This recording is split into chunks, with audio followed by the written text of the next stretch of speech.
आज बिहार में आप लोगों ने प्रचंड जीत दी और प्रचंड जीत के बाद नरेंद्र मोदी और नीतीश कुमार की करिश्माई नेतृत्व ने जो परचम लहराया, उससे पूरा देश कहीं ना कहीं आज उस प्रकाश के, जीत के प्रकाश से आगे बढ़ रहा है। और आज इसी बिहार की जीत का कारण बना कि अभी देश में जो और चुनाव हो रहे हैं, अभी महाराष्ट्र का चुनाव हुआ, अभी आपको अरुणाचल में चुनाव हुए, अन्य अभी हमारे कल गोवा में भी चुनाव हुआ। उन सभी चुनाव में भाजपा का परचम लहरा रहा है।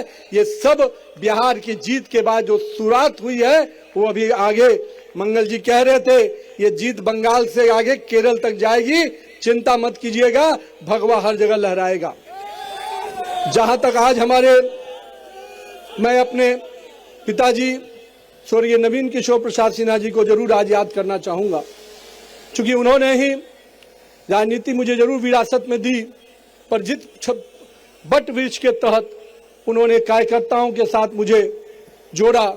और मैं हमेशा कहता हूं कि मुझे उंगली पकड़कर कार्यकर्ताओं ने काम करना सिखाया, और आज उन्हीं कार्यकर्ताओं के बल पर है कि मैं इस मुकाम तक पहुंच पाया हूं। इसलिए मैं बिहार के सभी कार्यकर्ताओं का तहे दिल से अभिवादन करता हूं।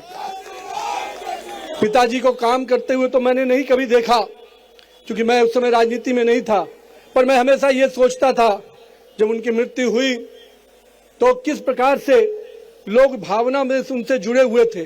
लोग मेरे हाथ पकड़ के जब रोते थे तो मुझे भी नहीं समझ में आता था कि मेरे पिता के लिए कोई व्यक्ति इतना क्यों रो रहा है। लेकिन मुझे तब समझ में आया जब राजनीति में मुझे आने का मौका मिला कि किस प्रकार से एक एक कार्यकर्ता परिवार एक एक नेता से जुड़ जाता है, एक एक कार्यकर्ता परिवार एक दूसरे का भाई और चाचा बनकर काम करता है। इसलिए मैं आप पूरे कार्यकर्ता परिवार को आज याद भी कर रहा हूं, आप सबको अभिवादन कर रहा हूं। कई ऐसे कार्यकर्ता जो मेरे साथ काम करने के दौरान निधन हो गया, मैं उन कार्यकर्ताओं का भी आज अभिवादन करता हूं, उनका भी नमन करता हूं, और उन परिवारों को भी कहता हूं कि भाजपा का परिवार बहुत बड़ा है और हम उन परिवार के लोग उनको निश्चित रूप से समेट कर आगे बढ़ाएंगे। साथ ही साथ आज जो हमारे कार्यकर्ता सोचते हैं कि काम कैसे किया जाए, मैं हमेशा कहता हूं मित्रों, युवा साथियों, राजनीति में शॉर्टकट के लिए कोई जगह नहीं है। राजनीति में शॉर्टकट से दूर हो जाइए। राजनीति लॉन्ग रन का काम है। लंबी दूरी से अगर जाना है राजनीति में तो धैर्यपूर्वक काम करिए, निश्चित रूप से काम के प्रति अपने कमिटमेंट के साथ काम कीजिए। भारतीय जनता पार्टी का वॉच टावर इतना मजबूत है, आपको बूथ से उठाकर प्रदेश और केंद्रीय नेतृत्व तक पहुंचा देगा। आप अपने काम पर विश्वास कीजिए। मैं अपने आप को इसलिए आपसे कहने आया हूं कि मेरे युवा साथी, अब बिहार में बहुत बड़ा परिवर्तन का उम्मीद हुआ है। बिहार को बहुत बड़ा मैंडेट मिला है। इस मैंडेट से हमारी जवाबदेही बढ़ चुकी है। हम 202 के मैंडेट पे खड़े हैं, तो कहीं ना कहीं हमें जनता ने भी हम उस उम्मीद के साथ हमें जोड़ा है। सरकार को केवल सरकार की उपलब्धियों को नीचे तक ले जाने का काम, साथ में साथ हमारे पूरे धैर्यपूर्वक सरकार की योजनाओं के साथ साथ जनता के साथ जुड़ के काम करना है। जनता ने जिस अपेक्षा से हमें वोट दिया है, जिस अपेक्षा से मत दिया है, उनकी अपेक्षाओं पे खरा उतरने का समय है। 2025 से 30 का बिहार निश्चित रूप से विकास के वो मायने लिखने वाला है जिसमें बड़े पैमाने पर युवाओं के लिए रोजगार के अवसर होंगे, बड़े निवेश के अवसर होंगे। इसलिए बिहार को आगे बढ़ाने के लिए आप सब कार्यकर्ताओं को भी अभी भी मेहनत और परिश्रम करना होगा। साथ ही साथ हम पूरी तरह से आपको आश्वस्त करते हैं कि बिहार का नेतृत्व और केंद्रीय नेतृत्व कार्यकर्ताओं के विकास की भी उतनी ही चिंता करेगा जितने बिहार के विकास की चिंता करेगा। मैं आप सबको आज के इस अवसर पे बातें कई विषयों पे आई हैं। मैं आज हमारे गुरु प्रकाश अभी बोल रहे थे, बहुत बड़ी बात कहा है भाई ने। मैं आपको बताता हूं, माननीय गृह मंत्री अमित शाह जी का जो सपना है कि पंचायत से पार्लियामेंट तक भगवा लड़ाएगा, तब भाजपा का स्वर्णिम युग आएगा, वो इसलिए कहा है कि 1 लाख से अधिक युवा नेतृत्व, नरेंद्र मोदी का जो सपना है कि 1 लाख से अधिक युवा नेतृत्व निकालना है, तो वो नेतृत्व तभी निकलेगा जब पंचायत से पार्लियामेंट तक हमारे कार्यकर्ता आगे बढ़ेंगे। आने वाले समय में राज्य में के अंदर भी पंचायत और निकाय के चुनाव हैं। मैं आप कार्यकर्ताओं से आग्रह करता हूं, अगर नेतृत्वकर्ता बनना है तो अपने अपने क्षेत्र में जाइए, जनता के साथ जुड़ के काम कीजिए, जनता के समस्याओं में खड़ा उतरिए। निश्चित रूप से आप ही में से कोई वार्ड काउंसिलर काउंसलर बनेगा, कोई मुखिया बनेगा और भविष्य का नेतृत्व करता बनेगा। यानी बिहार के पंचायत निकाय चुनाव में भी हम सबको अभी से लग जाना है, क्योंकि ये चुनाव निश्चित रूप से बदलते हुए बिहार के एक नई तस्वीर प्रदान करेगा।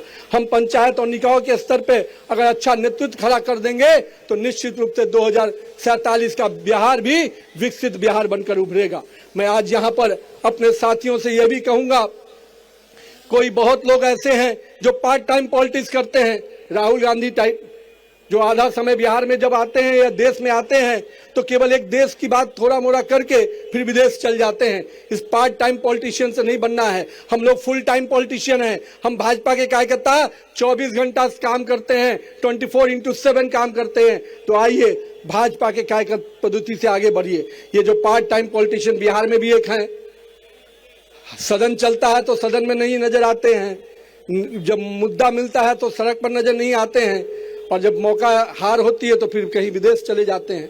एक तो राहुल बाबा हैं जिनको आप सबको ही देख रहे हैं किस प्रकार से अभी जर्मनी की जमीन पर गए थे, अब वहां भी जाकर देश को अपमानित कर रहे हैं। उनकी एक प्रथा है, देश में रहेंगे तो देश के संविधान को गाली देंगे, देश के कॉन्स्टिट्यूशनल बॉडी को गाली देंगे, चुनाव आयोग को गाली देंगे, सुप्रीम कोर्ट को अवमानना करेंगे, लेकिन जब बिहार देश के बाहर जाते हैं तो देश को ही गाली देते हैं। ऐसे युवाओं को युवा आप कह नहीं सकते, ऐसे लोगों को सजा देने का समय आ गया है। बिहार की जनता ने सजा दिया। जो वोट की चोरी का आरोप लगाते थे, जनता ने वोट की चोट ऐसा लगाया कि बिहार से जो भागे हैं तो अब जर्मनी में जाकर बसे हुए। मैं आपसे यही कहूंगा कि मेरे युवा साथियों, राहुल गांधी का पार्ट टाइम पॉलिटिशियन हम नहीं बन सकते हैं। आप आइए, बिहार के राष्ट्र प्रदेश अध्यक्ष के नेतृत्व में, माननीय सम्राट चौधरी और विजय सिन्हा के नेतृत्व में हम लोग सबको मिलकर बिहार के विकास में पूरा योगदान दें। आने वाला समय बदलाव का समय है। तेजी से देश की अर्थव्यवस्था को माननीय प्रधानमंत्री जी लगातार मजबूत कर रहे हैं। विश्व में भारत आर्थिक शक्ति में 4थे नंबर पे आ गया है, और आने वाला समय हम देश की विश्व की सबसे तीसरी बड़ी शक्ति बनने जा रहे हैं। और ऐसे समय में बिहार के युवाओं को, देश के युवाओं को रोजगार के नए अवसर प्रदान किए जा रहे हैं। बिहार ने भी टारगेट लिया है कि हम 1 करोड़ युवाओं को रोजगार देंगे, लेकिन रोजगार देने के साथ साथ हम सबको उन युवाओं के साथ जुड़ना भी पड़ेगा। इसलिए मैं आज पुनः अपने प्रदेश नेतृत्व को, सभी लोगों जो यहाँ मंच पे उपस्थित हैं, मैं उनका बहुत बहुत आभार व्यक्त करता हूँ। और इतना कहूँगा, मैं कहीं भी बैठा हूँ लेकिन मेरे दिल में पटना की, बांकीपुर और बिहार की जनता का कार्यकर्ता बसा है। मैं पूरी तरह से बिहार के कार्यकर्ताओं के लिए एक रक्षक बन के बैठा हूँ। और मैं इतना विश्वास दिलाऊंगा कि आप लोगों ने जो प्यार और सम्मान दिया है उसको मैं कभी भूल नहीं सकता। मैं रात में कभी भी सोऊंगा तो मुझे हमेशा याद रहेगा कि बिहार की जनता और पटना की जनता और बांकीपुर की जनता मुझे आशीर्वाद दी थी, तब मैं वहां पहुंच पाया हूं। इसलिए मैं अपने क्षेत्र के साथ साथ बिहार के लोगों को बहुत बहुत अभिवादन करता हूं कि आपने जिस प्रकार से बिहार के हर कोने से लोग आए हैं, मैं उनको इसलिए आज प्रणाम करता हूं। मैं कई ऐसे चेहरे देख रहा था जिन चेहरों को मैंने कभी मिला भी नहीं पिछले साल भर में, पर आज मैं उन चेहरों को देखा तो इतनी तसल्ली जरूर हुई कि भाजपा का राष्ट्रीय अध्यक्ष, कार्यकारी अध्यक्ष मुझे बनाया गया, लेकिन एक एक कार्यकर्ता को लग रहा है कि वो भाजपा का अध्यक्ष बन गया। यही भाजपा की खूबसूरती है। और मैं इतना विश्वास दिलाऊंगा मेरे कार्यकर्ता भाइयों, आपने जो प्यार और स्नेह दिया है, जो आज रोड शो के माध्यम से जो आप लोगों ने मुझे सम्मान दिया है, उसके लिए मैं जीवन भर आपका ऋणी रहूंगा। और बिहार के विकास में, भारतीय जनता बिहार यूनिट के सम्मान में जो भी बात आएगी, उसके लिए आपका भाई रक्षक बनकर बैठा है। आपके विकास के लिए, पार्टी के विकास के लिए हर संभव जो मदद होगा वो मैं करूंगा। साथ ही साथ मैं पुनः अपने शीर्ष नेतृत्व को अभिवादन करता हूं, और मैं अपने कार्यकर्ता भाइयों से फिर वही बात दोहराऊंगा, पूरे धैर्य पूर्वक अपने काम के प्रति लग जाइए। भाजपा का वॉच टावर बहुत मजबूत है।